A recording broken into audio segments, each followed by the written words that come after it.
Okay na. 1, 2, 3, go!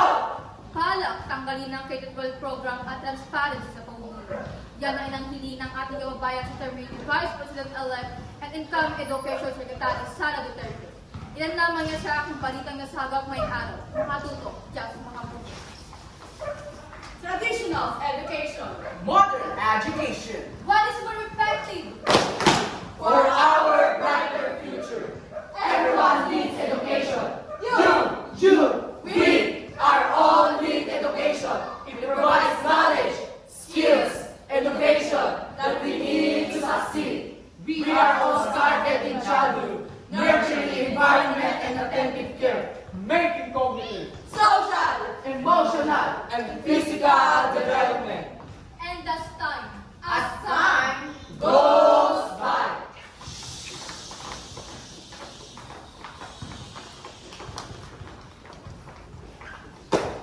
We students explore things, step up, and recognize our own growth and maturity.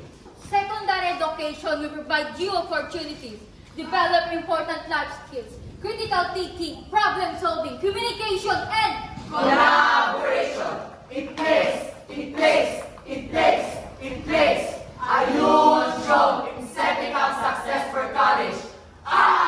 College! it's almost there. My ambition, your ambition, education, traditional, modernity. What is more effective? You will guide for us.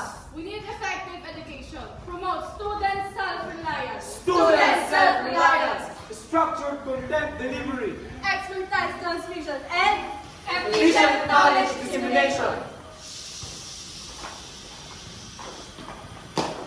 Traditional method is old. We need to adapt it to our present, modern technology. Self-critical thinking. Personalized learning and greater independence. Therefore. Kayang kabataan, pag-asa ng bayan. Aalay ang sarili sa bansang tinubuan. Habang aking magulang nagpapaaral, sisikaping makatapos hanggang Makapagtapos. In the heart of education, a debate unfolds. Traditional versus modern. Which method holds? A question for the ages, a battle of hope, to shape the minds, the young and the bold. Traditional teaching, a method so tried. Books, lectures, drills, time-tested guide. A classroom of order, discipline, pride. Structured learning, they did confide. We talk and talk, the knowledge conveyed. In rows they sat, and listen obeyed. Lessons memorized, exams to be brave. A foundation built, though sometimes states. But in modern times, the world evolved. Technology and innovation, problem solved. Interactive learning, the new dawn involved. Engagement and curiosity, deeply resolved. So which is better? Which path to choose? A blend of both, must we use? Traditional's foundation.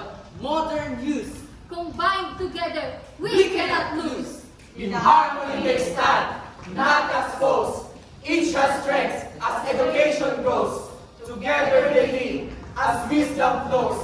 For the future's bright, as everyone knows. Traditional and modern, hand in hand, building the future across the land.